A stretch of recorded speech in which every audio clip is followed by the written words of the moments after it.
Welcome back, gamers, to another episode of Get Your Game Sense Up. My name is Bios, your Nerd Average Gamer. And I am SuperkamiGP, and I am so happy to be back. We are both very, very happy to be back. This is a comeback for the new 2025 year, and in today's video, we are going to be talking about the Nintendo Switch and their Switch 2 launch, and the current gaming landscape for us in 2025. And Super is going to be taking it away. As I usually do. Bios, I've been seeing a lot of feedback, both positive and negative, from the whole Nintendo Switch reveal. I'll quickly just state what's going on with the Switch, just for the random people who don't know what's happening with the Switch. But they finally announced the Switch 2 after like 9 years that the Switch has been out. And mind you, the Switch has over 150 million units out. It's the top selling console of all time. Very popular console. So the sequel to the Switch, or the Switch Pro, people have been waiting for a long time. So it's finally here. What are the biggest changes they're adding? They're adding, magnetic, what are those things called? The Joy-Cons. Joysticks. The Joy-Cons are not magnetic instead of clip-ons. It's still an LCD screen. They're going back to LCD, but it's a 1080. It's 1080p on the actual screen, up to 120 hertz. And it's brighter, has OLED. I'm not OLED. And it's brighter, has HDR. There's DLSS, all the stuff to make the screen look better. And we've seen pictures and videos in real time of it, and it does look better for sure. When the dock is a bit different now it has a fan, so when it gets hotter, because this docked games will be 4K up to 60 FPS, which is great. So of course the system will get hotter, so it needs a fan. And anything else that's really big, now you can use the Joy-Cons like a mouse. There's 256 gigabyte space instead of the 32. And is there anything else that I'm missing about the Switch 2? And it's larger. The whole thing is larger. It's bigger. It's coming with a new camera so that you can video call your friends. At 480p. The cameras are 480p for like $40. 40 freaking bucks for 40p. But it does also have USB-C on both ends, so maybe you could use another camera with it. Maybe. But also Nintendo, maybe they won't really let you do that. Also, to be able to use that camera and the whole Nintendo voice chat feature, you have to pay for it. You have to pay for it. Not the first year. They're saying it's gonna be free for everybody, but like after 2026, sometime they're gonna be like, yeah, you have to have the honor. Yeah, they're gonna lock it, which is so crazy. And the price of the games that they're coming out for the freaking thing. So yeah, hold on. Before we get to the actual games, what you have a Nintendo Switch? You don't use it that often, but you like your Animal Farm. You love your Pokemon games. Just seeing it, before we even talk about the price of the games and the console itself, what did you think of the Switch reveal? Okay, the Switch reveal was good. Like, their reveals have always been decent and stuff, but also, for me as a Nintendo Switch gamer, quote unquote, I'm not really into a lot of the games that they have. Like, I'm not into not Smash. I'm not into Mario Kart or a lot of the Mario games. Hey, sorry, I'm just not. I'm not into like a lot of their games. I'm mostly there for like for Pokemon, for Animal Crossing, or any like cozy game related to that. I find interest in it. Smash, Zelda, the new Metroid Prime, those type of things or whatever. All the other stuff is just like not in my wheelhouse and whatever. But the event was fine. But I do have gripes elsewhere around it that kind of really muddied my excitement for the Switch 2. Overall, I do think it's a good upgrade and everything like that, but around it, I think they fumbled really bad. So we haven't had it in our hands as of yet, but do you think it warrants the 2, or is it like a Switch Pro? I do think it warrants the 2, because of the whole, they're adding ray tracing to it, which is huge. DLSS, again, it's doing really good by holding up to the 120 frames between 60, 90, and 120. 4K resolution, a new design, because like it turns out that the Switch 2 with the magnets is actually made of steel. So people were like out there really trying to pull on it and they can't really get it off. So the magnets are really strong because of that metal in there, which is the original switches are all plastic, you know. It's bigger, it has, you know, that stuff. I am disappointed that it doesn't have OLED, but I do think it does warrant the two. They did enough improvements to get that. Okay. You had mentioned like you had other gripes about it. Like, what are those? The gripes about it, like, it's not really with the Switch itself, it's just with the costs for like the games, the subscriptions and stuff like that. Like freaking they're charging for the tutorial game that they made, like Yeah. $10. That they literally ripped off, you know, not that it's a bad thing to rip off Astrobot, what PlayStation did, but that was like an included game that came with the console for Astrobot and PS5.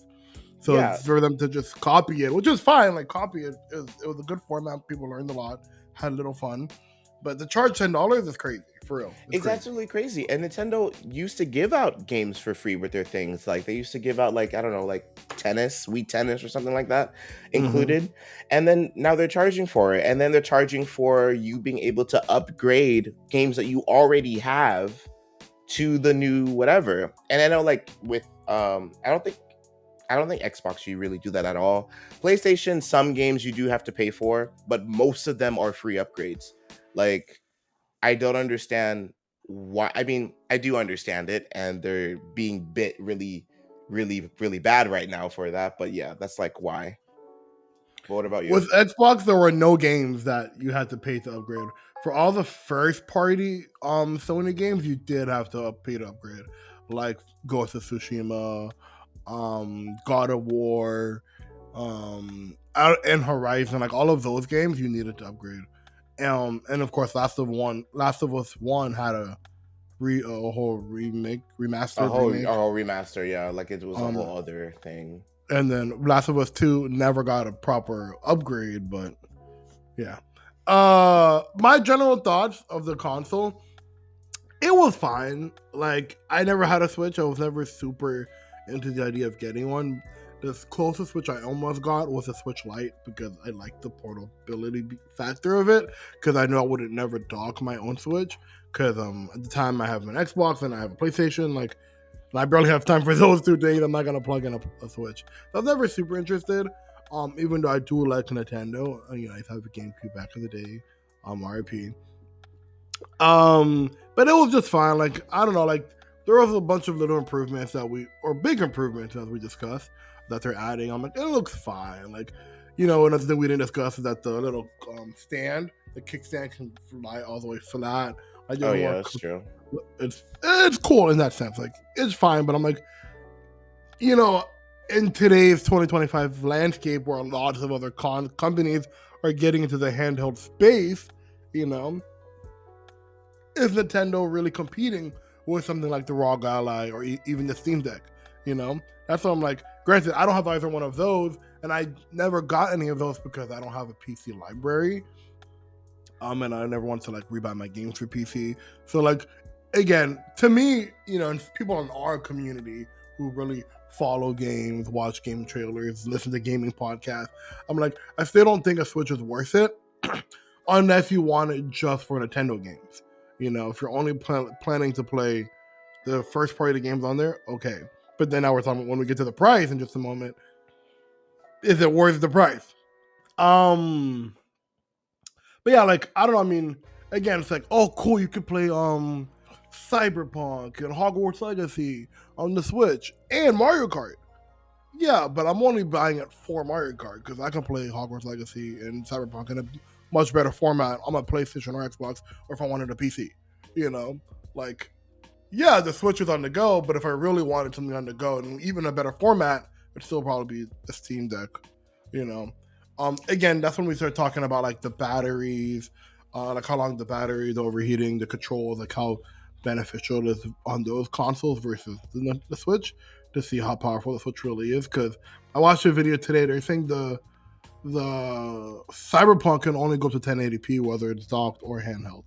You know, so it really depends what what kind of gamer you really are. So for me, the Switch 2 was a fine presentation.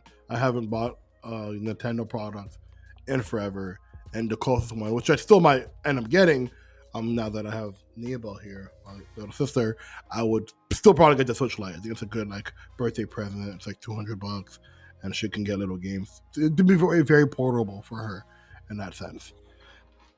But the biggest problem we saw with the Switch 2 as of right now, which I don't even think is as big of a problem as the other thing, is the cost.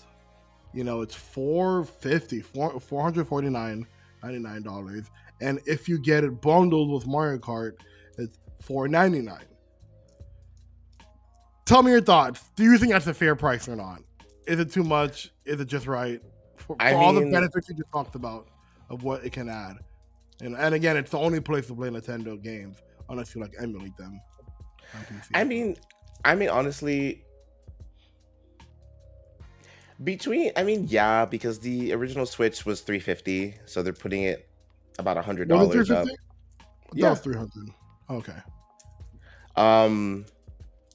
Well, it depends what you get. If you get the OLED or the Switch, I think it does justify its price. I think it's fine for the improvements that they've done. As far as its consistency, I don't know. But Nintendo, out of everyone, Nintendo does a really good job of optimizing their games. Like, for the most part, like you do have their games. Yeah, their games. Yeah, but now now everybody party market. Everybody wants to be on there. So if you're gonna get other games on that platform, it's like, yo, this is not very good.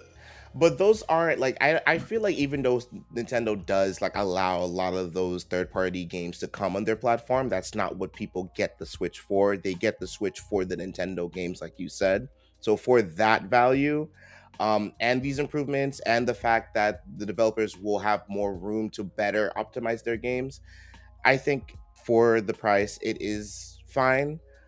It puts it right next. It does put it like right next to the PS5 and the Xbox Series, but at the same time, Nintendo is kind of in their own lane for these things. Like, as underpowered as the original Switches were, they outsold completely. Their games sold way more than the other platforms. So it is kind of like, yeah, they can. I mean, obviously, as a consumer, I would have been fine with a lesser price, like maybe 400, and then the bundle could be 450. I think that would be a little bit better of an entry point than 450. But I'm okay with it. I'm okay with that. Okay. I have a lot to respond to, but my biggest gripe I want to shut down right now is that Nintendo is in their own lane. We need to stop that conversation immediately. And the reason why I want to say that is because they want to be in the same pricing lane as an Xbox or PlayStation 5. You know? So how are we gonna say that they're in their own lane? They're not. They were in their own lane when their things were $200 cheaper than a PS4 or an PS5.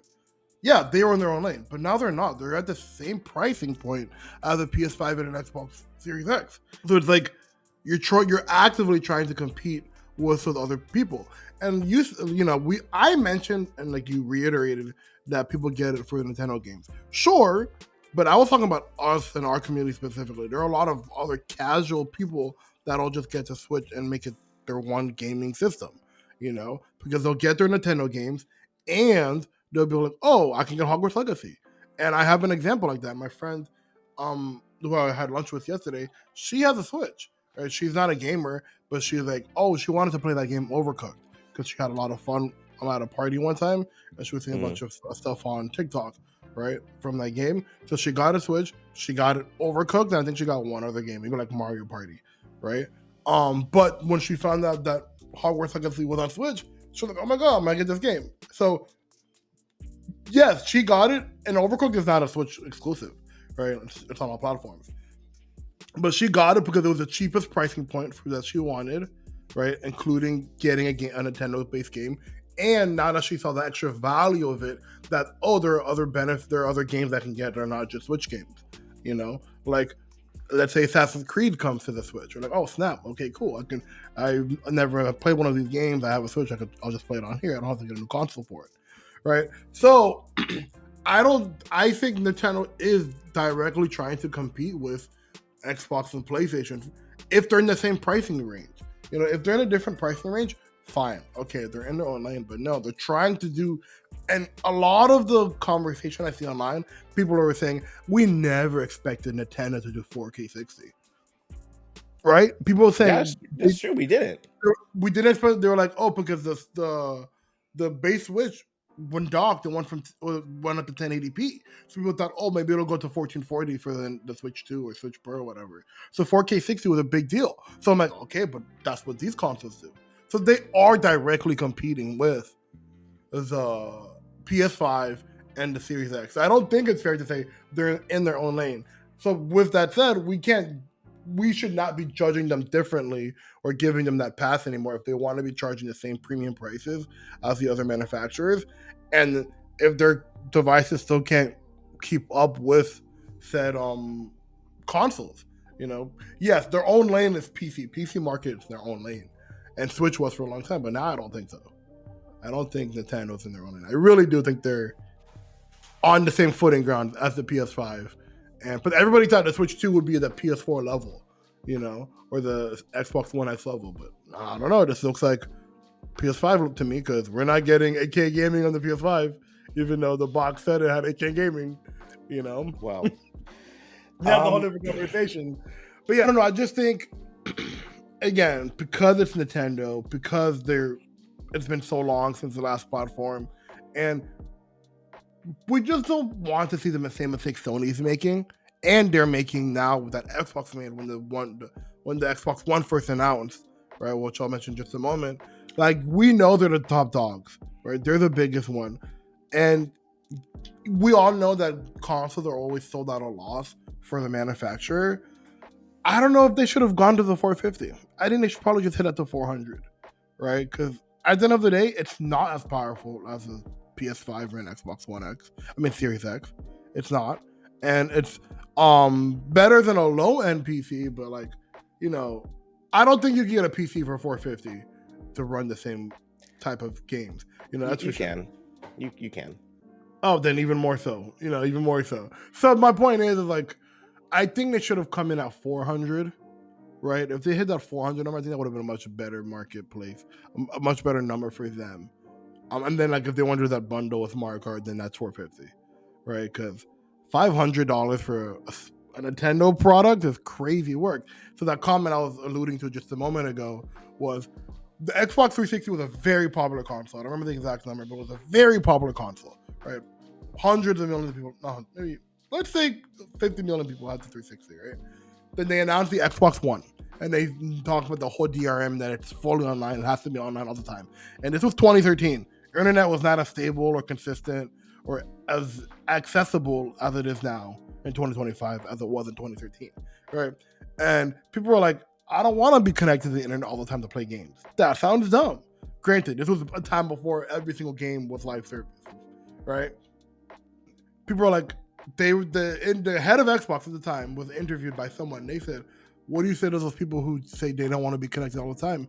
And he said to the interview, speaking to the audience, says, well, if you don't want that, we sell the Xbox 360 for you. That's what he said. And that was pretty much his final word before he was fired from the head of Xbox, and Phil Spencer came to take over a year later. So, just a few days ago, the Doug Bowser, the head of Nintendo America, was asked pretty much the exact same question, saying the pricing is so expensive. He got on the mic and said, well, we sell the Switch one. If you don't like it, buy the original Switch. So we saw, and then Xbox never recovered from the Xbox One generation, primarily because how it started. PlayStation 4 was a wildly successful console, super successful, but then because they were so big, Sony got so lazy and they started controlling the market. They're like, we don't have to be pushing and doing so much exciting stuff anymore because where else are you going to go? Competition, everybody knows competition is good for the market. And when Sony got so high on top between Xbox and Sony, they're like, we can do whatever we want. And that's when they started doing all their anti-consumer practices that made them push the back so much that Xbox had to look like a good light, where they're like, oh, Game Pass is so cool that Sony got forced to make their own Game Pass equivalent. That's my little rant about the price. So I do think it should have been at $400. No, I agree, but the thing is here is that like I don't think that those pitfalls that Xbox had is going to be the same with Nintendo. Because I mean, then again, they are currently going through a lot of backlash, especially with the tariffs. Their response to how you can share your games around also not the best. So they have a little bit of fire under them right now, so that's good. But I don't think it's really going to be like it's not going to affect them as much as it did Xbox back in the day. Um, but I do agree that the I price agree, should be but lower. I don't Um, think it will affect them as much, but they are repeating the same mistakes that we saw 10 years they ago. are repeating the same They're mistakes, but also, word but for word, also, bar for bar. but also at the same time, like when you said for the last guy that said that comment, and then Phil Spencer came in, where are we at today? Mostly everything is online. Exactly, but that's the thing. That's the problem. Like Xbox was trying to So do something. Um, we're going on a side tangent right now, but Microsoft, not just Xbox, Microsoft knew where the internet was growing or how the industry was going to change. So they were trying to prepare for that, prepare for that, and get ahead of this whole online world we're going to be living in, right?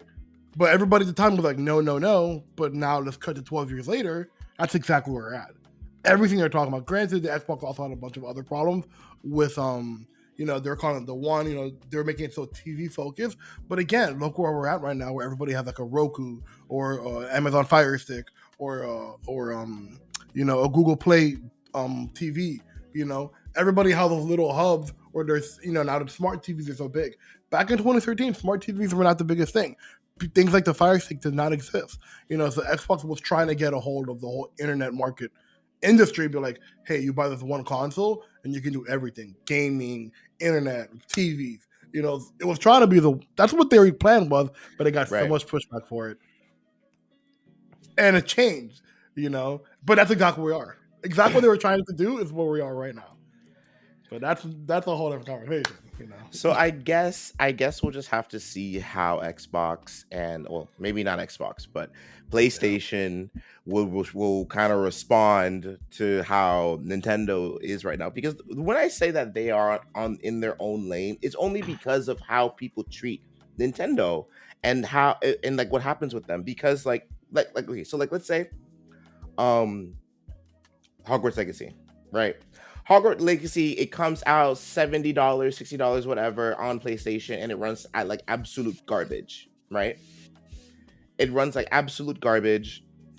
People are getting their refunds. They're not happy. There's backlash. People are making videos and comments about it. Da, da, da, da. It doesn't sell that well. Blah blah. The company, they get a lot of flack, and they are punished for it. Basically, Nintendo does it like with Pokemon. Yeah, it got its backlash, but did that stop it from selling? No, it quadruple sold. They made a whole Nintendo Switch Pokemon version with it. They made DLC and da da da. People kept buying into it. They still buy the Pokemon stuff. Da da da. Right. Now let's say like with a third party game, like let's say once again Hogwarts Legacy comes out and it's also bad, that's not going to affect them because the people just buy buy buy buy buy. It's just a different thing with Nintendo. It just is. Like I they don't go, oh, okay, so Nintendo is doing like this. I'm just gonna go over here and get this because it works better here. Like let's say Hogwarts Legacy worked better on PlayStation. That's not what happens because like with Xbox and PlayStation, they have that fight of trying to steal your players and over here come to us and go over there. Like that's what they're doing. It's not involved in any of that, right? That's why I say like they're in their own I little space. They're not completely immune. agree. They're not I immune to it, Mhm. but I'm saying that they are in a strange other thing going on over there. I agree with everything you're saying. Everything you said was 100% factual. I just think that needs to change. I think we need to stop letting people, not letting people or letting Nintendo be like, or both the audience and the company just Let them get away with that stuff. And I think that pricing point of them saying that is the definition of saying, hey, we don't deserve to be treated differently because we're being charging the same price as a console, as a full console, right? I think that's what it is. The same thing as if, like, when, Bios and I love talking about phones, specifically Apple and Android, right? When we see the base iPhone for $800 having a lack of so many basic features, we're like, that's not fair. If you're charging $800 for the phone, it should have these base features like OLED, And they're so like, defending it. and they're defending it. They're like, oh no, we don't need 120 hertz on our screen. It's fine. Okay. Day in the life with my iPhone 6e, iPhone 16e. It's actually No, really good. literally. Like, are you serious? You don't So even it's have like, MagSafe. no, literally. So it's like, if you're at that pricing point, I'm gonna hit you like I hit the other companies. Absolutely. I think 450 is the answer to be like, well, they aren't in their own lane anymore, and we should not be treating them like that.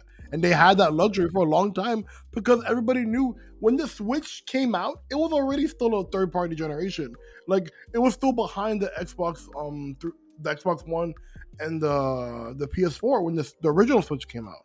So I'm like, yeah, for a long time they had that, but now they're at a much higher pricing point, and the console is doing a bunch of new features that the current consoles are doing. They lost that, to me, they lost that right to be like, oh, well, it's Nintendo. It's not anymore. It's Nintendo, Sony, and Microsoft now. I think Nintendo's because back in the day, I would say Nintendo was in the race, just like it was a three-way race. During the era of like the GameCube, the 360, and the PS3. That era, they were fighting for the same stuff for sure. It wasn't until they got to like the Wii U, maybe not the was it no the Wii had a lot of third-party support. Maybe it was the Wii U when the Wii U that failed horribly, where they were like, oh, that's when people were like, oh, it's just Nintendo. They're doing their own thing because Nintendo was so bad they thought the company was going to shut down. They were like, oh, Nintendo, not the company would shut down, but they thought they would stop making consoles and they would just license out their products, like Mario. Like Mario will just be on PlayStation and Xbox because they were doing so bad back then, So then they were just like, because the Wii U was so bad, but the DS were still really popular at the time. So like, it's just Nintendo. Nintendo's doing their own thing, and then the Switch came out. It was very successful, very popular, but it was nowhere near the quality or the spec value of these other companies. And of course, the pricing was so different. So it's just Nintendo. But now Nintendo's like, hey, we're doing almost the exact same type of spec features as these other companies, and we're charging the same price. Well, it's not just Nintendo. Nintendo needs to be, crucified just like we do with these other people. Okay, so let's get into the games that they're charging $70 to $80 Wrong. for. 80 to 90, not 70 to 80. 80 to 90. No, it's 70 to 80. What's 90? No. My Mario Kart, right? The new Mario Kart World, I think it's called, is being charged $80 for the digital edition. What? The physical edition is $90. Yes, it is. Look it up, bro. The physical edition is $90. I'm not looking it up right now. Yes. But with that said, they're saying Donkey Kong is $70. But I don't know if that's for digital or physical. But Mario Kart World is $90. It's $80. For digital, not physical. The physical edition is $90. I'm pretty sure I sent it to you. That's while screaming in the voice chat that I sent you. No, it was $80 for digital. Here. The game rant 3 days ago. Oh, here we go. Yes. Confirmed Mario Kart will cost $80 for the digital and $90 for the physical copy. Oh yes. My god. But yes. Not 70 to 80, 80 to 90. And they're saying it's gonna be a game by game basis. So Mario Kart World will be $80 for the digital, but they're saying Donkey Kong, which is a launch title, is gonna be 70. But I don't know if that's 70 digital or 70 physical, but for some reason, Nintendo has decided some of our games are going to be 80, and for because you're buying an empty box, you're gonna pay an extra $10. Yeah. Oh my god. Okay, you see. I see what. I just want to point out. Here we go. I just want to point out. Now we are upset, but I just want to point out that I was already mad when games hit $70. I think we talked about it in the previous podcast. When games hit these prices, they are not giving anything of value to justify these prices. The games that come out today completely can be played on the last gen consoles back when they were already 650 to 60. They're not doing anything new. They're not like really. There's like graphically, they're not pushing the boundaries. Gameplay wise, they're not doing anything new, unique. So especially how can you Mario? Especially Mario, like, oh, it's an open world multiplayer game. Okay, so what? You get free multiplayer games today. Yeah, like they literally. Sorry, continue. Like, it doesn't nothing justifies these price hacks. Now you could also say like, oh, these are companies, they could price however they want. Okay, that's fine. I guess there's nothing you can say to that. I'm just not gonna buy it. But period. Now that they opened up these doors, it's going to change the gaming landscape forever. Until something happens. I don't know if like the government gets involved again, or there's a new like code of conduct to be established. Right. Because a couple of things. I was not in support of the $70 price hike, but I understood. I was like, listen, games at the time, at the beginning of the generation, when games became $70 back in 2021 or whatever it was, I was like, I understood games, they were $60 for over 25 years, right? For a long time. And the industry has changed so much. We cannot say a game like Red Dead Redemption 2 is the same thing as Mario Kart Double Dash that came out like in the 90s, early 2000s. Or like the first Legend of Zelda game, that's like that 8-bit game that was $60 way back when, is not the same thing as GTA 6 or GTA 5 or whatever. Like, I understood why they went to $10. Inflation, of course, things are more expensive. Games have gotten so much bigger, so much more pricier. I understand it. On the same side, the gaming industry has ballooned, tripled, like 30 times the size it was 25 years ago. There are so many more gamers now than there was 25 years ago, right? Gaming has become such a commonplace industry, especially with the rise of smartphones.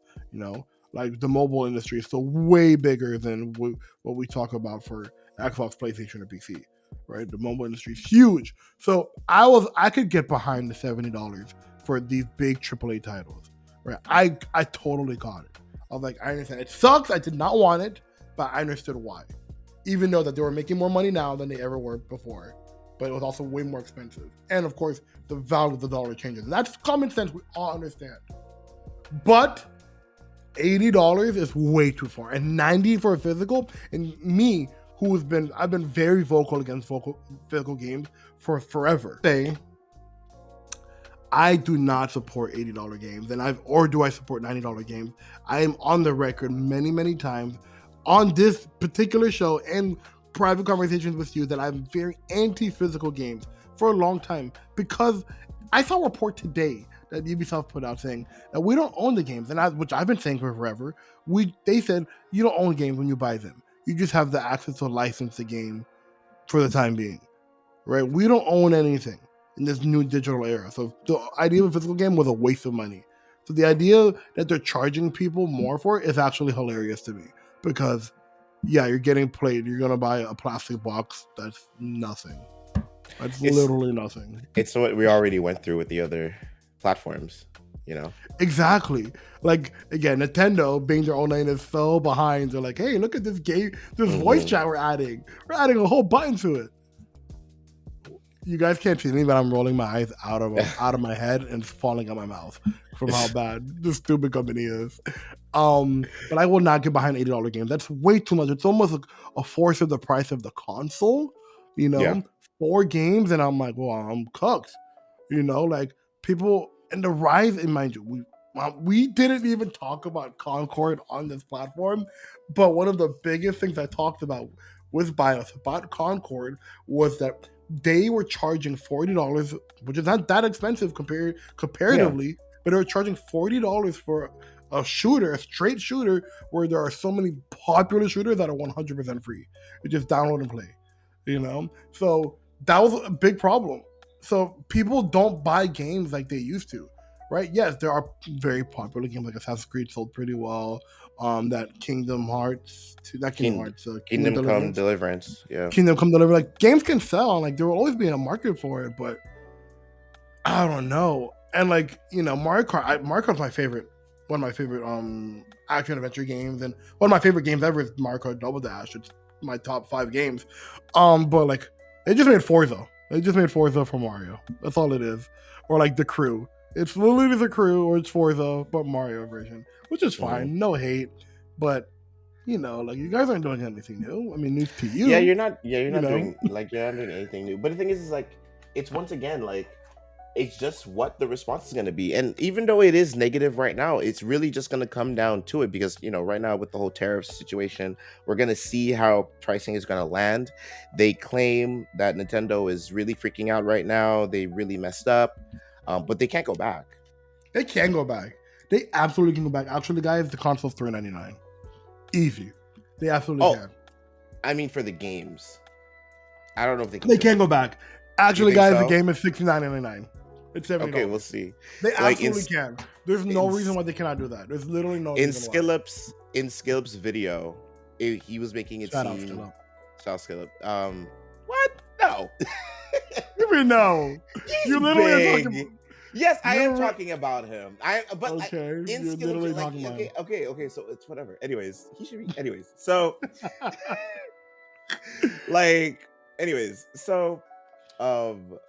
what is I talking about? Yeah. So in Skill's video, he was talking about how it doesn't seem like they're going to be able to go back on it because of the way that is Nintendo Japanese? Yeah. Yeah, Nintendo. So as a Japanese company, they have like this mentality of we developed this thing, like we developed everything, so everything should be a cost because we developed it. Like they don't understand the concept of being courteous to the customer type of thing. Like, okay, you gave no. I'm not. He's not saying it as an excuse, and neither am I. But I'm just saying like, it doesn't make sense that that's coming up now because they've done it before. Like, why do they think the time is different to just charge for everything when they could have? If that was really their philosophy, they would have done it years ago. So I don't really see how that's connecting to if now. They had done that for the Wii U, we can best believe Nintendo would not even be here today. Right. And then everybody was so excited for this Bowser guy to come into the Nintendo space. Like he's going to be doing all these changes. But now look, like this is what I've always been saying. I was just saying that don't trust companies. Like if you just sit there licking their boot for years, you're just giving them the confidence to treat you wrong one day. Like people want to sit there and just be like, oh, like Nintendo is or oh, Cyberpunk.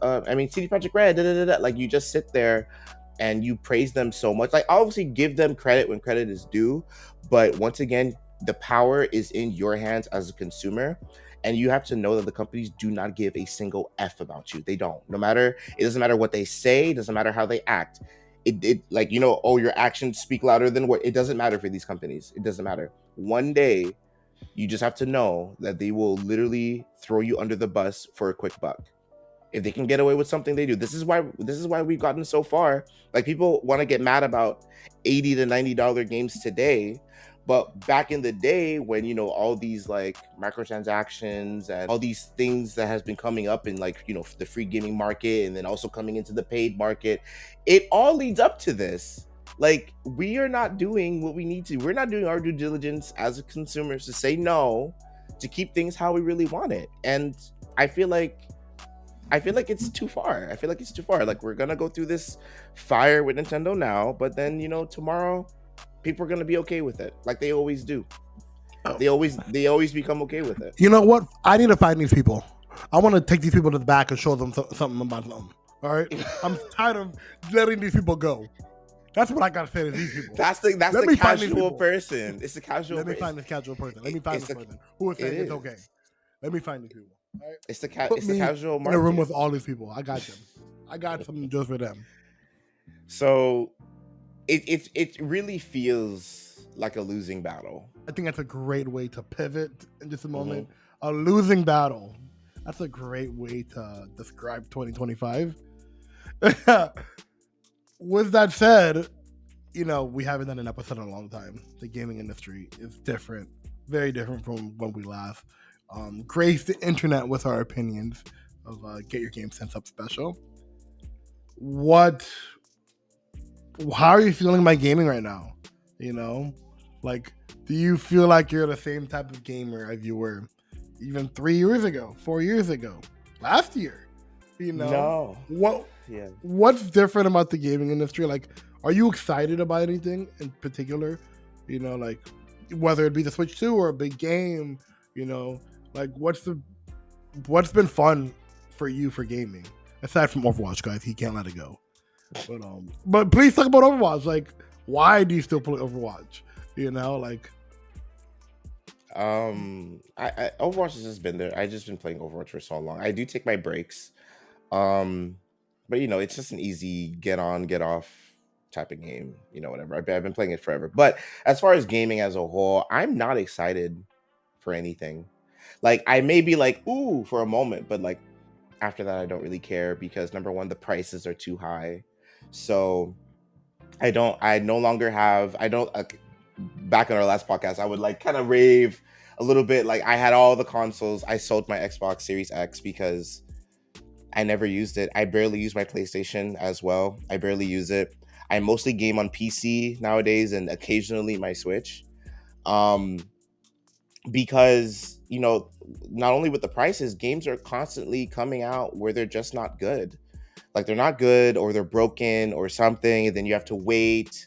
And then by that time, there's going to be a sale, et cetera, et cetera. So my gaming habits have definitely changed. I don't get games day one. I never really did. I stopped that a long time ago. But I've not been someone to pre-order.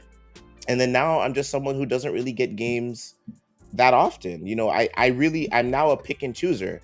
If I see a game that I like, I will have interest in it until it comes out, and then I will get it when I get it. It's not going anywhere. It's not gonna become something different if I just wait a few months, type of thing. Even if the game is like $5 or whatever, I'm not gonna get it right away. Like, I want to make sure I like it. I want to make sure I like the games I want to get into. So my library is like definitely gotten smaller and stuff like that. So not that it was huge to begin with, but um yeah, like, so I'm not excited about anything, even though it's pretty or whatever. It's just kind of like I'm just wait to see if I get disappointed or not. If I don't, then we'll see. you know what about you? Man, gaming in 2025, it has been like we said, a losing battle, because we are 5 years in, 4 years, 6 years into this current generation, the 9th generation of gaming, and we still feel like the whole community still feels like we haven't hit the apex of what the PlayStation 5 and the Series X can hit. Nothing has moved. Nothing has moved. Right, the era of the tail end of the Xbox One and the PS4 generation, when games like Ghost of Tsushima were coming out, and Uncharted 4, and then there was God of War, like those games were coming out, and we're like, yo, PlayStation's hit, and they finally really learned how to make games for those consoles, like Red Dead Redemption 2. They pushed those consoles to their peak limits, and we feel like we're still not doing that. The promise of this new 9th generation was to be every game 4K 60.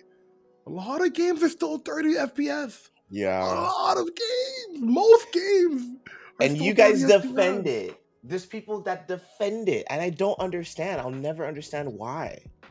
Like, yeah, like every once in a while, like, I'm currently playing Hogwarts Legacy, and every once in a while, I'll just turn on performance mode. I'm playing on the PS5, and it drops to 30 FPS, and it looks phenomenal. Like, wow, one of the best games I've ever seen. It looks amazing, but it isn't 30 FPS, and you could feel it and see it very clearly. So then once I want to get back more to the gaming aspect of the game, I'm gonna hop back into my well, not the performance. Yeah, the visual mode to the performance mode. I'll go to the performance mode to go to the 60. And it still looks good, but when it's in the beauty mode, whatever it's called, it looks amazing. But they're trying to sell to us now the PS5 Pro. It's like, oh, remember the thing the PS5 was supposed to do? You can't do it on it, but for $700, you can do it with the PS5 Pro. You can have the performance and the beauty. It's like, well, isn't that what that was supposed to do? That's what you told me. And clearly, that isn't what it can do. It can't. We see it. We don't know why it can't, because they said it could, but they say if you want it, you got to pay $700 for it. So yeah, I think the gaming landscape is a losing battle. We're in a losing battle where companies are trying to do stuff for like $90 games for, mind you, a kart racer. Mario Kart is kart racing at the end of the day. It's not Red Dead Redemption 3. It's not GTA 6. Not everybody's saying GTA 6 is going to be $100 for sure. Because in GTA, you can literally do anything and everything. So that game will definitely be $100. If Mario Kart is $90, it's not the next Batman Arkham game. It's not the next Uncharted game. Or the next virtual reality, whatever. Yeah, like it's nothing. Mario Kart. It's Mario Kart. And it's $90. And at the end of the day, it's gonna come out. People are gonna buy it for the 90. It'll probably be the best-selling Mario Kart game ever, and it's gonna be a tragic, tragic day for all of us. Right? It really is a losing battle, because it's like we were promised one thing for the 9th generation. We were excited, and we weren't early adopters. We didn't get them right away. We got both our consoles about a year in to mainly because it was so hard to get a console. Yeah. Right. Scalpers, yay. Yeah, truly. Hey, get ready for your $800 Mario Kart, on your Switch 2, right? Yeah, it's just, I'm having fun gaming here and there, like right now. So I'm playing Hogwarts Legacy. Marvel Rivals has been such a breath of fresh air in gaming. I've absolutely loved it. Going back to that format of gaming as someone who slaps from Overwatch, let it go a long time ago, as any normal person should have. Good for you. How's Destiny? I don't play Destiny. There's another one. Oh my god, I don't. I literally have not played since the final shape. Speaking of, guys, you'll be back. Destiny. Maybe one day if they ever release it in one time. But I have not played since last June. It's been almost a whole year. A whole year. We're in April. Destiny was just last night. I was talking to my buddy about, hey, are we ever gonna touch Destiny again? He's like, oh, I don't know, man. I don't know. It's just like, that was an era of gaming, a big era of gaming. That was 10 years of my life where I gave Destiny my all. It really was. And the final shape ended that. It was such a beautiful ending. I feel like I got what I wanted from that game. And if they have something exciting, I'll come back for sure. But it's been almost a year and I haven't come back. And there have been a lot of cool updates that have been released that I've seen online, and I'm like, oh, this is cool, but not cool for me to hop in. But yeah, I'm having fun with gaming in a sense where the games that I'm playing are fresh and exciting, like Hogwarts Legacy, like the finals, and Marvel Rivals. So those are the 3 games that I'm playing right now. But I could see myself one day, and one day soonish, be like, yeah, I want to just take a long break from gaming. Gaming is not the fun pastime as it once was, like when I was playing Destiny. Back in 2015, during that Taken King era, even when Destiny 2, I'd come home from school, play Destiny. Maybe that's just me getting older and I have other things to do. But, just with the rising cost of it and microtransactions and this and that, it's and these games, the battle pass, bro. As much as I love a battle pass, I do, but it really is I need to commit to this game. I have to give time to this game, otherwise I'm losing money.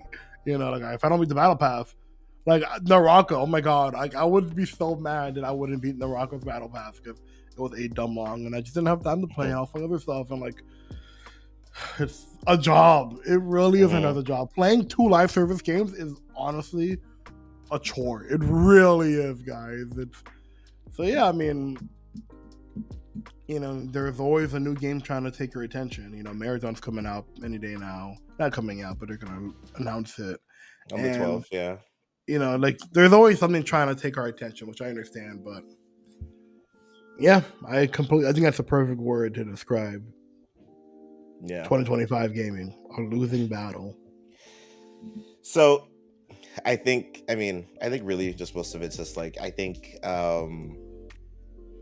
eventually we'll just kind of take a big break from AAA and just pay more attention to some indies. I mean, we have a bit here and there. We have. But the expectations for the big boys, there's just not there. And I think because of that, I think like they really do not deserve what they're asking for. They really don't. No. They're not industry leaders at all. No. So alrighty, everyone, that was this comeback episode of Get Your Game Sense Up with me and Super. I hope you guys really enjoyed this episode. Let us know in the comments what you guys think about the gaming landscape and the current situation with Nintendo and the Nintendo Switch and the pricing. We want to hear from you in the comments. We have missed you guys, and we'll see you when we see you. But always remember, get your game sense up.